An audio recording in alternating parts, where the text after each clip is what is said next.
10절 말씀에 의인은 없나니 하나도 없고, 그리고 12절 말씀 선을 행하는 자는 없나니 하나도 없다. 시편 이 14편하고 시편 53편은 다윗의 시입니다. 똑같습니다. 문장이 너무 완벽하게 똑같은 말씀이죠.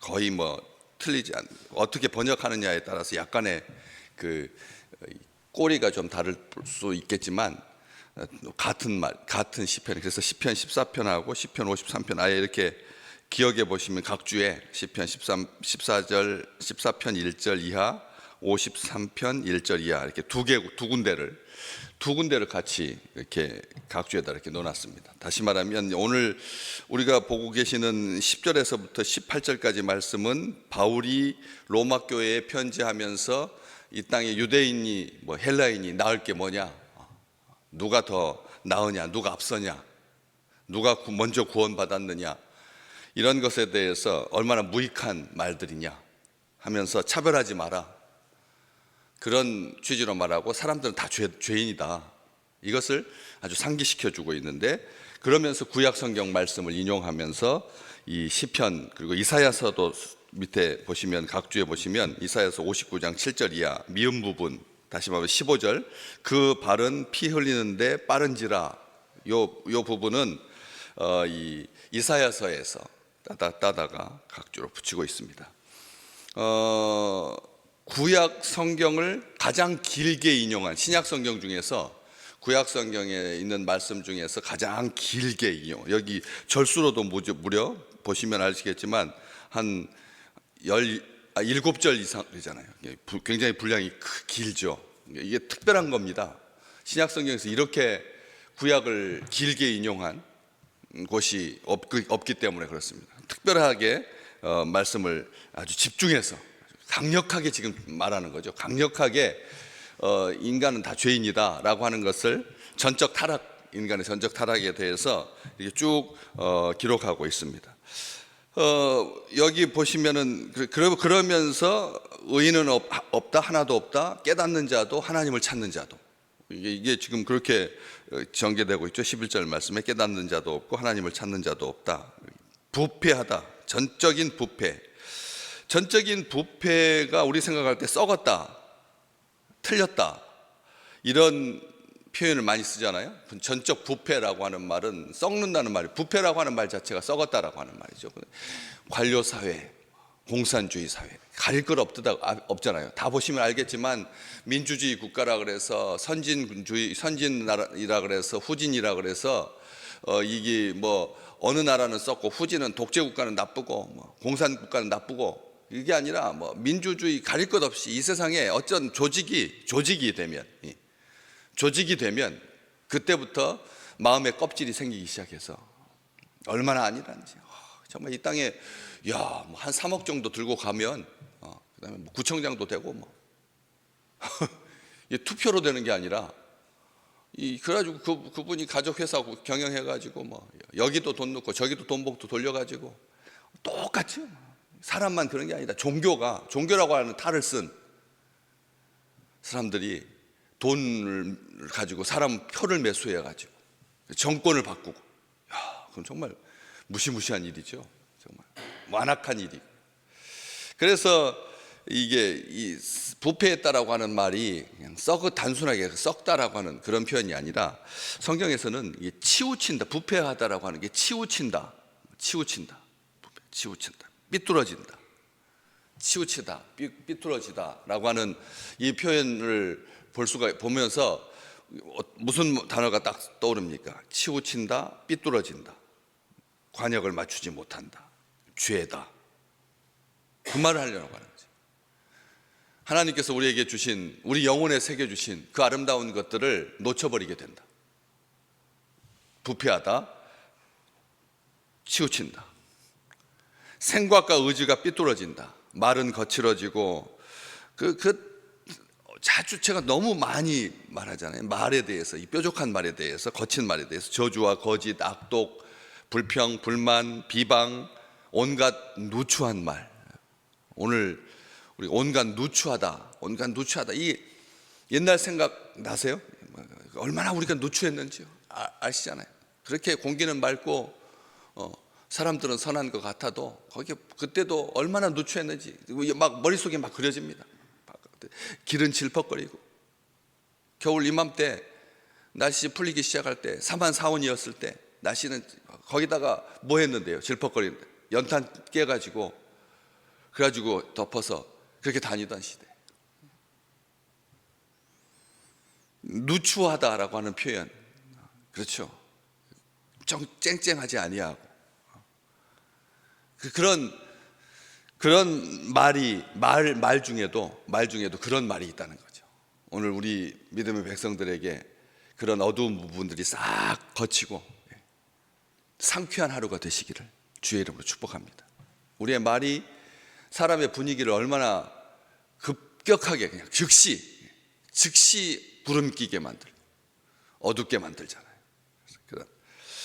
시편 14편, 시편 53편 1절부터 이렇게 쭉 보시면 어리석은 자는 마음에 이르기를 하나님이 없다 한다. 그들은 부패하고 그 행실이 가증하니 선을 행하는 자 없도다. 다윗의 말입니다.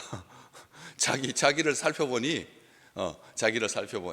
그렇게 고백하고 있죠. 53편 1절에도 어리석은 자는 마음에 이르기를, 어리석은 자는 그의 마음에 이르기를 이렇게 되어 있거든요. 어리석은 자는 그의 마음에 이르기를 부패하고 가증한 악을 행하며 이렇게 기록되어 있습니다.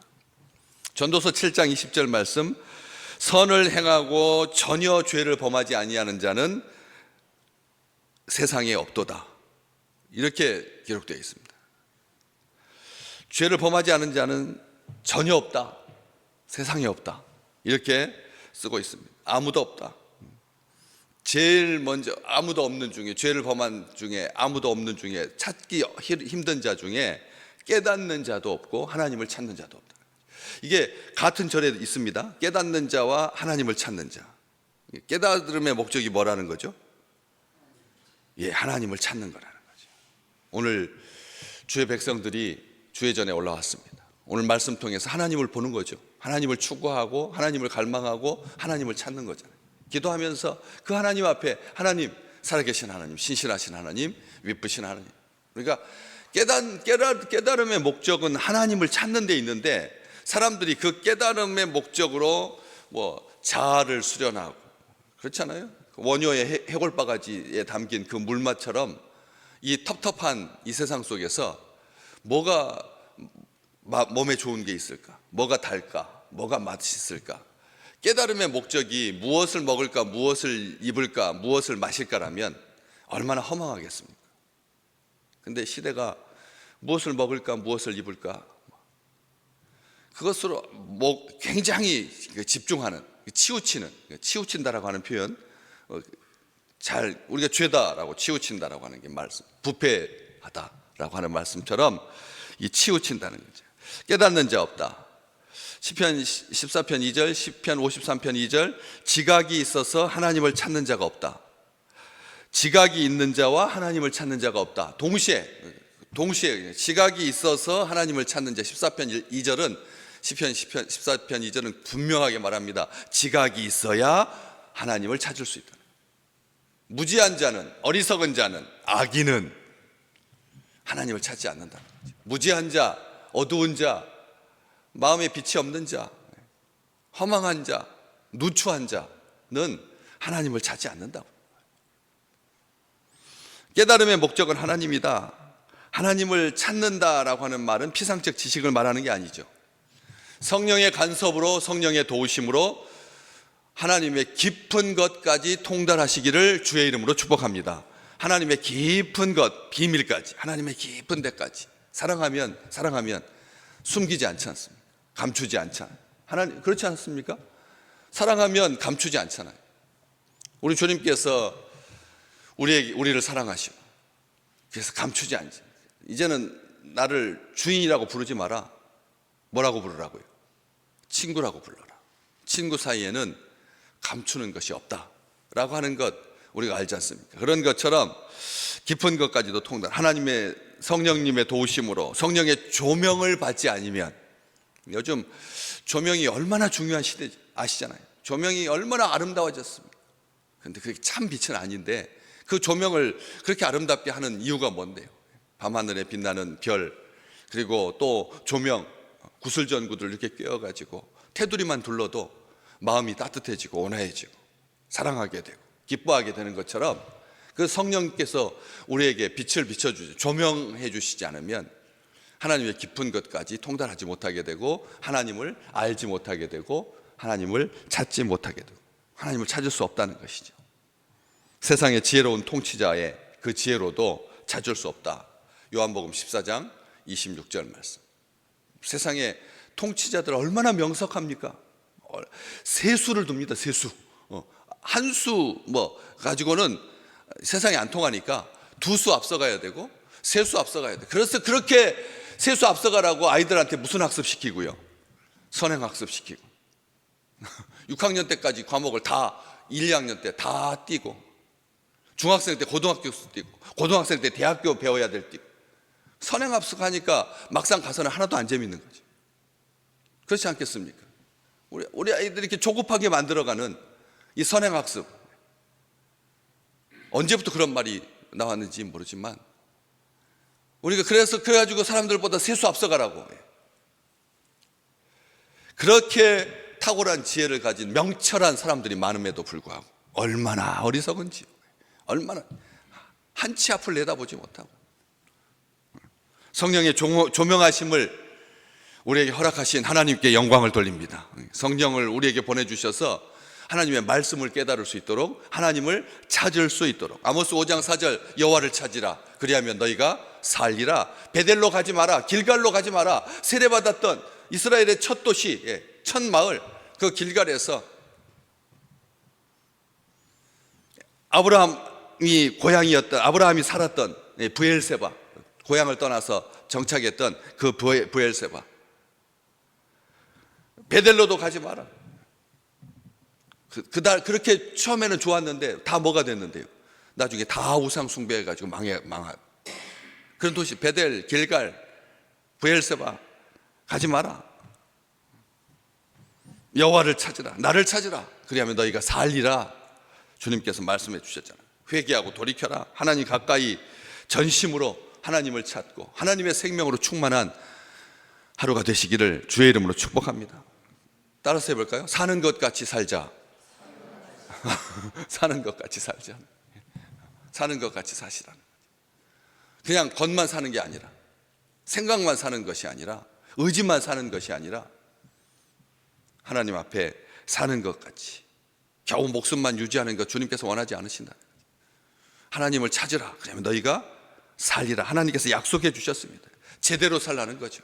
제대로 살라는, 하루를 살아도 제대로 사는, 하나님을 구하고 하나님을 추구하고 하나님을 갈망하고 하나님 사랑하고 하나님 기뻐하고 하나님 의지하고 십자가 바라보고 보혈의 능력 믿고 하나님의 말씀을 받을 때마다 하나님의 은혜가 풍성하게 임하여서 어떤 말씀을 듣든지, 누구를 보내셔서 말씀을 전하든지 늘 기쁜, 늘 감격하는, 그래서 은혜에 은혜가 더하는 그런 우리 식구들 되시기를 주의 이름으로 축복합니다.